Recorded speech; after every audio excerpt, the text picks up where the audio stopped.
আল্লাহর কাছে এই 10 দিনের চাইতে এমন ফজিলতপূর্ণ দিন আর নাই। কোন 10 দিন? জিলহজ মাসের প্রথম 10 দিনের ইবাদত, এই 10 দিনের ফজিলত এটা আল্লাহর কাছে এত বেশি যে এমন ফজিলত আর কোনো দিনের ব্যাপারে নাই। জিলহজ মাস সবচেয়ে সম্মানিত। এই জিলহজ মাসের মধ্যে প্রথম 10 রাত, এই 10 রাতের গুরুত্ব আল্লাহর কাছে অনেক। সূরা ফজরের 2 নম্বর আয়াতে আল্লাহ বলেন, ওয়াল ফাজরি ওয়ালায়ালিন আশ। 10 রাতের শপথ। আল্লাহ যখন কোনো বিষয়ের শপথ করেন ওই বিষয়টা খুব গুরুত্বপূর্ণ হয়। তাহলে জিলহজ মাসের প্রথম 10 রাতের শপথ করেছেন, এখান থেকে বোঝা যায় জিলহজ মাসের প্রথম 10 রাত এটা আল্লাহর কাছে অনেক মর্যাদাপূর্ণ।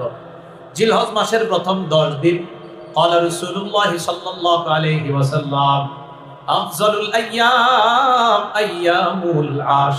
নবীজি সাল্লাল্লাহু আলাইহি সাল্লাম বলেন, আফজালু আইয়ামিদ দুনিয়া, দুনিয়ার মধ্যে সবচেয়ে শ্রেষ্ঠ দিন হলো আইয়ামুল আশ।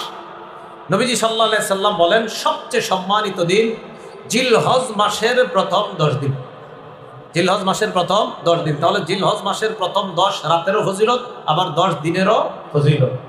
এই জন্য এই 10 দিনে জিকির করা, নির্দিষ্ট এই 10 দিনে জিকির করার কথা আল্লাহ পাক রব্বুল আলামিন সূরা হজের 28 নম্বর আয়াতে আল্লাহ বলেন, ওয়াজকুরুল্লাহা ফি আইয়ামিম মা'লুমাত ওয়াযকুরু ইসমাল্লাহি ফি আইয়ামিম মা'লুমাতিন আলা মা রাযাকাহুম মিন বাহিমাতিল আনআম। তারা যেন আল্লাহর নাম স্মরণ করে এই মাসে, এই মাসের প্রথম যে দশক, ওয়াযকুরু ইসমাল্লাহ, তারা যেন আল্লাহর নাম নিতে পারে, ফি আইয়ামিম মা'লুমাত, নির্দিষ্ট দিনে। এই নির্দিষ্ট দিন মানে জিলহজ মাসের প্রথম 10 দিন। এজন্য এই প্রথম 10 দিন জিকির করা। তাহলে যেই 10 দিনে আল্লাহ জিকিরের কথা আলাদা কোরআনে বললেন, এই 10 দিনের মর্যাদা কম না বেশি? বেশি। আল্লাহ আমাদেরকে আমলের মাধ্যমে কাটানোর তৌফিক দান করেন। তো এই জন্য রাসূলুল্লাহ সাল্লাল্লাহু আলাইহি সাল্লামের হাদিস দ্বারা বুঝলাম যে জিলহজ মাসের 10 দিন এটা আল্লাহর কাছে খুব প্রিয়। জিলহজ মাসের প্রথম যে 10 দিন, এই 10 দিনে আমরা কি আমল করব? আবু দাউদের বর্ণনা 2438 নম্বর হাদিস। এই হাদিসের মধ্যে আসছে, এটা বুখারীতে আসছে, বুখারী শরীফের 969 নম্বর হাদিস, তিরমিজি শরীফের 757 নম্বর হাদিস, আবু দাউদের 2438 নম্বর হাদিস। এই হাদিসের মধ্যে আসছে, ক্বালা রাসূলুল্লাহ সাল্লাল্লাহু আলাইহি ওয়াসাল্লাম, মা মিন আইয়ামিন আল আমালুস সালিহু ফিহা আহাব্বু ইলাল্লাহ মিন হাযিহিল আইয়াম, ইয়ানি আল আশার, ইয়ানি আইয়াম আল আশার। নবীজি সাল্লাল্লাহু আলাইহি সাল্লাম বলেন, আল্লাহর কাছে এই 10 দিনের চাইতে এমন ফজিলতপূর্ণ দিন আর নাই। কোন 10 দিন?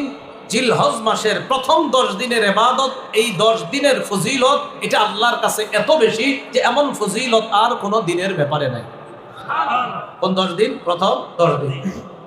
সাহাবায়ে কেরাম প্রশ্ন করলেন, ওয়ালাল জিহাদু ইয়া রাসূলুল্লাহ, হুজুর জিহাদ না? বলেন, হুজুর জিহাদ কি ফজিলতপূর্ণ না এটার চেয়ে? ফাকালা রাসূলুল্লাহ সাল্লাল্লাহু আলাইহি ওয়াসাল্লাম, লা ওয়ালাল জিহাদু ফি সাবিলিল্লাহ, না, জিহাদ এটার চাইতে ফজিলতপূর্ণ না। তবে ইল্লা রাজুলুন খারাজা ফি সাবিলিল্লাহ বিনাফসিহি ওয়া মালিহি ফালাম ইয়ারজি' মিন যালিকা বিশাই, তবে কোন ব্যক্তি জান মাল নিয়ে বের হইছে, কোটি কোটি টাকা নিয়ে বের হইছে জিহাদে, আর কিচ্ছু নিয়ে সে ফিরে আসতে পারে নাই, জান মাল নিয়ে বের হইছে, সব সেখানে খরচ হয়ে গেছে। নবী বলেন, হ্যাঁ, জিহাদ এটার চাইতে বেশি ফজিলতপূর্ণ না। তবে জিহাদের ময়দানে ওই মুজাহিদ, যেই মুজাহিদ ধন সম্পদ নিয়ে গেছে কিন্তু কিছু নিয়ে ফিরে আসতে পারে নাই, ওই মুজাহিদের জিহাদ আবার এই 10 দিনের ইবাদতের চেয়ে আরো ফজিলতপূর্ণ। জিহাদ এটার চেয়ে ফজিলতপূর্ণ না, নবী বলেন, তবে ওই মুজাহিদের জিহাদ, যে জান মাল নিয়ে বের হয়েছে, কিছু নিয়ে ফিরে আসতে পারে নাই, তার জিহাদ আবার এটার চেয়ে আরো ফজিলতপূর্ণ। তাহলে কি বুঝলাম? জিলহজ মাসের প্রথম 10 দিন আমল করা, নেক আমল করা, এটা অনেক ফজিলতপূর্ণ। জিলহজ মাসের প্রথম 10 দিন, বলেন আমার সাথে, লা ইলাহা ইল্লাল্লাহ, পড়েন তো, আল্লাহু আকবার, আলহামদুলিল্লাহ। মুসনাদে আহমদের বর্ণনা 5446 নম্বর হাদিস।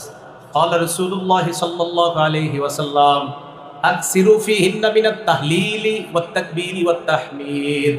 নবীজি বলেন, জিলহজ মাসের এই 10 দিন তোমরা বেশি বেশি লা ইলাহা ইল্লাল্লাহ পাঠ করবা, আল্লাহু আকবার বলবা, আর আলহামদুলিল্লাহ এগুলা বেশি বেশি করবা।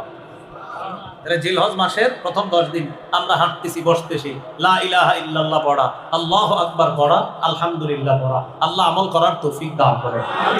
জিলহজ মাসের প্রথম 9 দিন রোজা রাখার চেষ্টা করা। বলেন, প্রথম 9 দিন জিলহজ মাসের প্রথম 9 দিন রোজা রাখার চেষ্টা করা। নাসাই শরীফের বর্ণনা 2417 নম্বর হাদিস, আম্মা জান আয়েশা সিদ্দিকা রাদিয়াল্লাহু তাআলা আনহার বর্ণনা।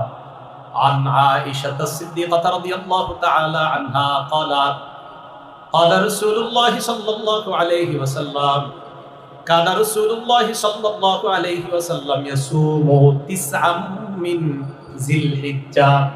আম্মা জান আয়েশা বলেন, রাসূলুল্লাহ সাল্লাল্লাহু আলাইহি সাল্লাম কানা ইয়াসুমু 9 মিন যিল হিজ্জা, জিলহজ মাসের প্রথম 9 দিন টানা আল্লাহ রাসূল রোজা রাখতেন। ওয়া সালাসাতা আইয়ামিন মিন কুল্লি শাহরিন, আর প্রত্যেক মাসে 3টা রোজা রাখতেন। প্রত্যেক মাসে কয়টা রোজা রাখতেন? 3টা। 13, 14, 15। আর কি করতেন? ওয়া ইসনাইনি ওয়াল খামিস, প্রতি সোমবার আর বৃহস্পতিবার রোজা রাখতেন। তাহলে জিলহজ মাসের প্রথম 9 দিন রোজা রাখতেন, প্রতি মাসে 3টা রোজা রাখতেন, সোমবার আর বৃহস্পতিবার রাসূল সাল্লাল্লাহু আলাইহি সাল্লাম রোজা রাখতেন। যাই হোক, আমাদের উদ্দেশ্য এখন জিলহজ মাস, তাহলে জিলহজের প্রথম 9 দিন রোজা রাখার চেষ্টা করা। যদি পারেন, এটা খুব গুরুত্বপূর্ণ ফজিলতপূর্ণ আমল। যদি না হয়তো নবী টানা 9টা রোজা রাখতেন না, এই 9 রোজার ফজিলত আছে বলেই আল্লাহ রাসূল টানা 9টা রোজা রাখতেন।